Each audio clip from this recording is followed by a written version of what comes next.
The Magic Finger, written by Roald Dahl, illustrated by Quentin Blake. The farm next to ours is owned by Mr. and Mrs. Gregg. The Greggs have two children, both of them boys. Their names are Philip and William. Sometimes I go over to their farm and play with them. I am a girl. I am 8 years old. Philip is also 8 years old. William is 3 years older. He is 10. What? Oh, alright then. He's 11. Last week, something very funny happened to the Gregg family, and I'm going to tell you about it as best as I can. Now, the one thing that Mr. Gregg and his two boys loved to do more than anything else was to go hunting. Every Saturday morning, they would take their guns and go off into the woods to look for animals and birds to shoot. Even Philip, who was only 8 years old, had a gun of his own. I can't stand hunting. I just can't stand it. It doesn't seem right to me that men and boys should kill animals just for the fun they get out of it. So I used to try to stop Philip and William from doing it. Every time I went over to the farm, I would do my best to talk them out of it, but they only laughed at me. I even said something about it once to Mr. Gregg, but he just walked on past me as if I wasn't there. Then, one Saturday morning, I saw Philip and William coming out of the woods with their father, and they were carrying a lovely young deer. This made me so cross that I started just shouting at them. The boys laughed and made faces at me, and Mr. Gregg told me to go home and mind my P's and Q's. Well, that did it. I saw red, and before I was able to stop myself, I did something I never meant to do. I put the magic finger on them all. Oh dear. Oh dear, I even put it on Miss Gregg, who wasn't there. I put it on the whole Gregg family. For months I'd been telling myself that I would never put the magic finger upon anyone again, not after what happened to my teacher, old Miss Winter. Poor old Miss Winter. One day we were in class and she was teaching us spelling. "Stand up," she said to me, "and spell cat." "That's an easy one," I said. K-A-T. "You are a stupid little girl," Miss Winter said. "I am not a stupid little girl," I cried. "I'm a very nice little girl." "Go stand in the corner," Miss Winter said. Then I got cross, and I saw red, and I put the magic finger on Miss Winter good and strong, and almost at once, guess what? Whiskers began growing out of her face. They were long, black whiskers, just like the ones you see on a cat, only much bigger, and how fast they grew. And before we had time to think, they were out her ears. Of course, the whole class started screaming with laughter, and then Miss Winter said, "Will you be so kind to tell me what you find so madly funny, all of you?" And then she turned around to write something on the blackboard. We saw that she had grown a tail as well, a huge, bushy tail. I cannot begin to tell you what happened after that, but if any of you are wondering whether Miss Winter is quite all right again now, the answer is no, and she never will be. The magic finger is something I have been able to do all my life. I can't just tell you how I do it, because I don't even know myself, but it happens when I get very cross. When I see red, then I get hot all over. Then the tip of my forefinger of my right hand begins to tingle most terribly, and suddenly a sort of flash comes across me, a quick flash like something electric. It jumps out and it touches the person that made me cross, and after the magic finger is upon him or her, things begin to happen.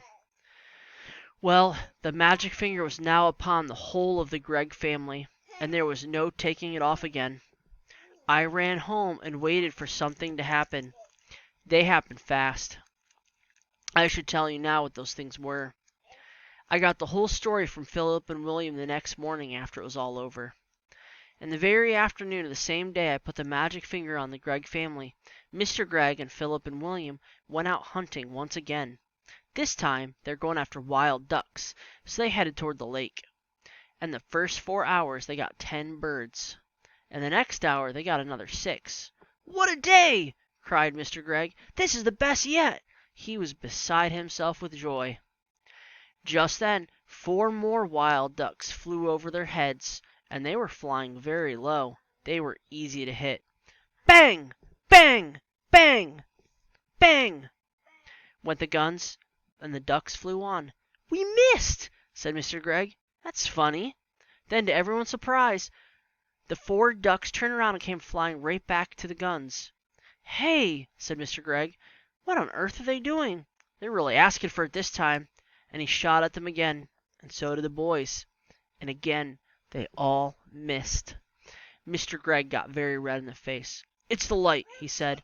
"It's getting too dark to see. Let's go home." So they started for home, carrying with them the 16 birds they had shot before. But the 4 ducks would not leave them alone. They now began flying around and around the hunters as they walked away. Mr. Gregg did not like that one bit. "Be off!" he cried, and he shot at them many more times. But it was no good. He simply could not hit them. All the way home those 4 ducks flew around in the sky above their heads, and nothing would make them go away. Late that night, after Philip and William had gone to bed, Mr. Gregg went outside to get some wood for the fire. He was crossing the yard when all at once he heard the call of a wild duck in the sky. He stopped and looked up. The night was very still. There was a thin yellow moon over the trees on the hill, and the sky was filled with stars. Then Mr. Gregg heard the noise of wings flapping high over his head, and he saw the 4 ducks, dark against the night sky, flying very close together. They were going around and around the house. Mr. Gregg forgot about the firewood and hurried back indoors. He was now quite afraid. He did not like what was going on, but he said nothing about it to Miss Gregg. All he said was, "Come on, let's go to bed. I feel tired." So he went to bed to sleep. When morning came, Mr. Gregg was the first to wake up, and he opened his eyes. He was about to put a hand for his watch to see the time, but his hand wouldn't come out. "That's funny," he said. "Where's my hand?" He lay still, wondering what was up. Maybe he hurt that hand in some way. So he tried the other hand. That wouldn't come up either. He sat up. Then for the first time he saw what he looked like. He gave a yell and jumped out of bed. Miss Gregg woke up, and when she saw Mr. Gregg standing there on the floor, she gave a yell too. For now he was a tiny little man. He was maybe as tall as the seat of a chair, but no taller. And where his arms had been, he had a pair of duck wings instead. But, but, cried Miss Gregg, going purple in the face. "My dear man, what's happened to you?" "What's happened to both of us, you mean?" shouted Mr. Gregg. It was Mrs. Gregg's turn now to jump out of bed. She ran to look at herself in the glass, but she was not tall enough to see into it. She was even smaller than Mr. Gregg, and she too had wings instead of arms. "Oh, oh, oh, oh," sobbed Miss Gregg. "This is witch's work," cried Mr. Gregg, and both of them started running around the room, flapping their wings. A minute later Philip and William burst in. The same thing had happened to them. They had wings and no arms, and they were really tiny. They were about as big as robins. "Mamma, mamma, mamma," chirped Philip. "Look, mamma, we can fly." And they flew up into the air. "Come down at once," said Miss Gregg. "You're much too high." But before she could say another word, Philip and William had flown right out the window. Mr. and Mrs. Gregg ran to the window and looked out. The 2 tiny boys were now high up in the sky. Then Miss Gregg said to Mr. Gregg, "Do you think we could do that, my dear?" "I don't see why not," Mr. Gregg said. "Come on, let's try it." Mr. Gregg began to flap his wings hard, and all at once up he went. Then Miss Gregg did the same. "Help!" she cried as she started going up. "Save me!" "Come on," said Mr. Gregg. "Don't be afraid." So out the window they flew up into the sky, and it did not take them long to catch up with Philip and William. Soon the whole family was flying around and around together. "Oh, isn't it lovely?"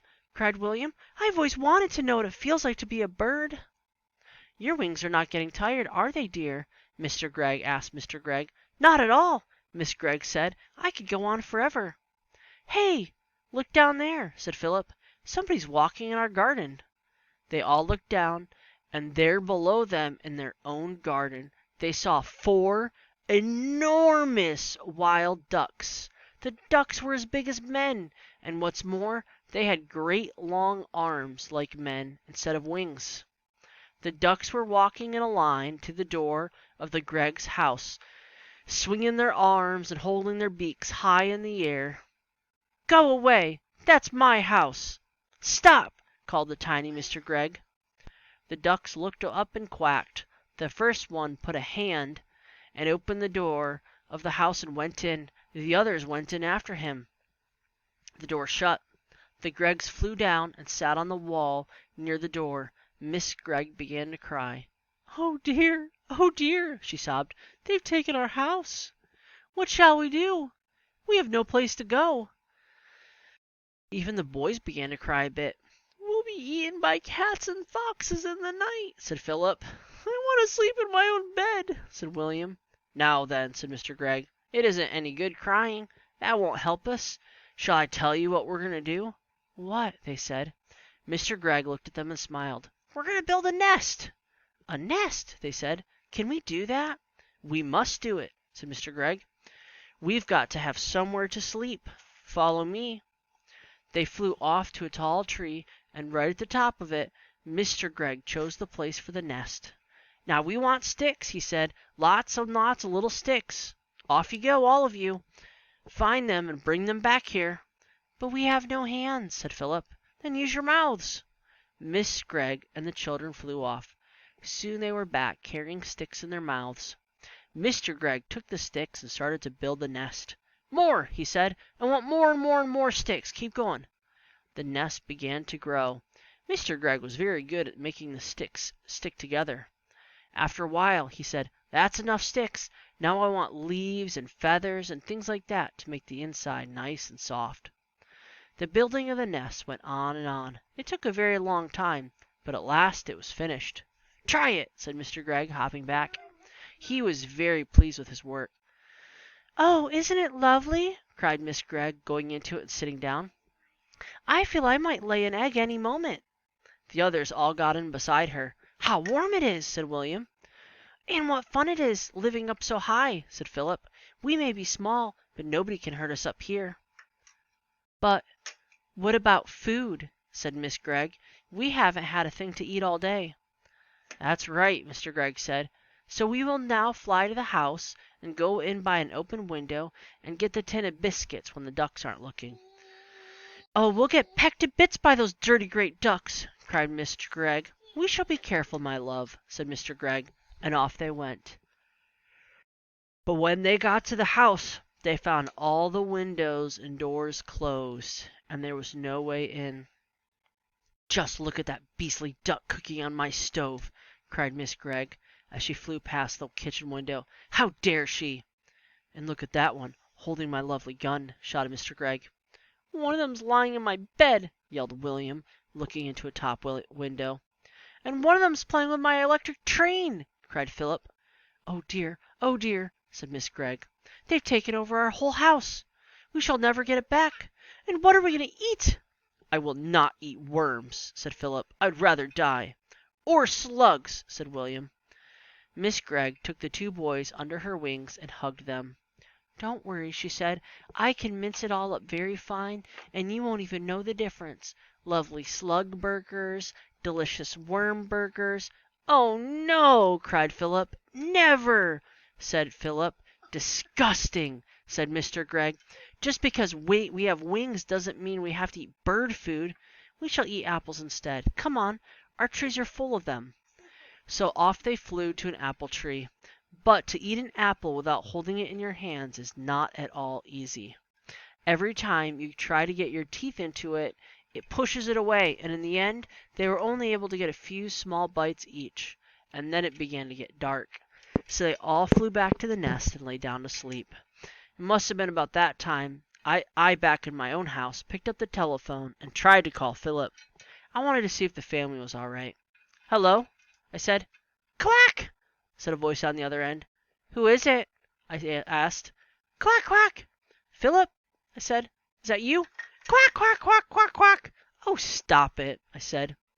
Then there came a very funny noise. It was like a bird laughing. I put down the telephone quickly. "Oh, that magic finger," I cried. "What has it done to my friends?" That night, while Mr. and Mrs. Gregg and Philip and William were trying to get some sleep in the high nest, a great wind began to blow. The tree rocked from side to side, and everyone, even Miss Gregg, was afraid that the nest would fall down. Then came the rain, and it rained and rained, and the water ran into the nest, and they all got as wet as they could be, and oh, it was a bad, bad night. At last the morning came, and with it the warm sun. "Well," said Miss Gregg, "thank goodness that's over. I never want to sleep in a nest again." She got up and looked over the side. "Help!" she cried. "Look down here! There!" "What is it, my love?" asked Mr. Gregg. He stood up and peeped over the side. He got the surprise of his life. On the ground below them stood the 4 enormous ducks, as tall as men, and 3 of them were holding guns in their hands. One had Mr. Gregg's gun, one had Philip's gun, and one had William's gun, and they were all pointing the guns right up at the nest. "No, no, no!" called out Mr. and Mrs. Gregg, both together. "Don't shoot! Please don't shoot!" "Why not?" said one of the ducks. It was the one who wasn't holding a gun. "You're always shooting us." "Oh, but that's not the same," said Mr. Gregg. "We're allowed to shoot ducks." "Who allows you?" asked the duck. "We allow each other," said Mr. Gregg. "Very nice," said the duck. "And now we're going to allow each other to shoot you." I would have loved to have seen Mr. Gregg's face just then. "Oh, please," cried Miss Gregg. "My 2 little children are up here. You wouldn't shoot my children." "Yesterday you shot my children," said the duck. "You shot all 6 of my children." "I'll never do it again," cried Mr. Gregg. "Never, never, never." "Do you really mean that?" asked the duck. "I do mean it," said Mr. Gregg. "I'll never shoot another duck as long as I live." "That's not good enough," said the duck. "What about deer?" "I'll do anything you say if you'd only put down those guns," cried Mr. Gregg. "I'll never shoot another duck or another deer or anything else again." "Will you give me your word on that?" said the duck. I will," said Mr. Gregg. "Will you throw away your guns?" asked the duck. "I'll break them into tiny bits," said Mr. Gregg, "and never again need you be afraid of me or my family." "Very well," said the duck. "You may now come down. And by the way, may I congratulate you on the nest. For a first effort, it's pretty good." Mr. and Mrs. Gregg and Philip and William hopped out of the nest and flew down. Then, all at once, everything went black before their eyes, and they couldn't see. At the same time a funny feeling came over them all, and they heard a great wind blowing in their ears. Then the black that was just before their eyes turned to blue, to green, to red, and then to gold, and suddenly there they were, standing in lovely bright sunshine in their own garden near their own house, and everything was back to normal again. "Our wings have gone!" cried Mr. Gregg, "and our arms have come back!" "And we're not tiny any more!" laughed Miss Gregg. "Oh, I'm so glad!" Philip and William began to dance about with joy. Then high above their heads they heard the call of a wild duck. "Quack, quack, quack!" They all looked up, and they saw the 4 birds, lovely against the blue sky, flying very close together, heading back to the lake in the woods.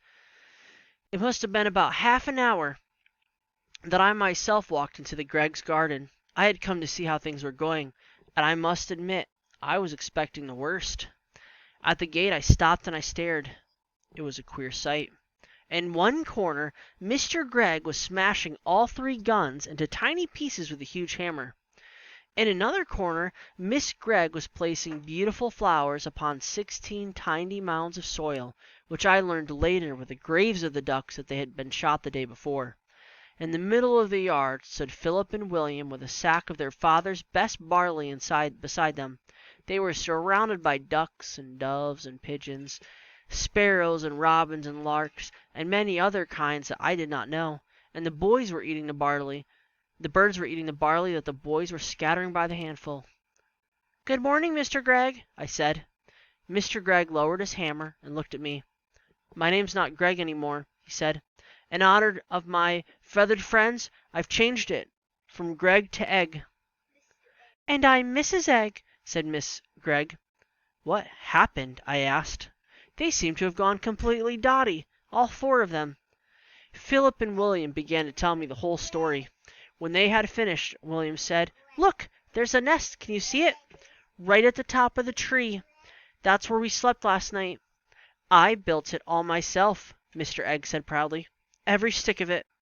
"If you don't believe us," Miss Egg said, "just go in the house and take a look at the bathroom. It's a mess." "They filled the tub right up to the brim," Philip said. "They must have been swimming around in it all night. And feathers everywhere." "Ducks like water," Miss Egg said. "I'm glad they had a good time." Just then, from somewhere over the lake, there came a loud bang. "Someone's shooting," I cried. "That'll be Jim Cooper," Mr. Egg said. "Him and his 3 boys. Are shooting mad, those Coopers are. Whole family." Suddenly, I started to see red. Then I got hot all over, and the tip of my finger began tingling most terribly, and I could feel the building up inside of me, and I turned and I started running toward the lake as fast as I could. "Hey!" shouted Mr. Egg. "What's up? Where are they going?" "To find the Coopers," I called back. "But why?" "You wait and see," I said. "They'll be nesting in the tonight, every one of them." The end.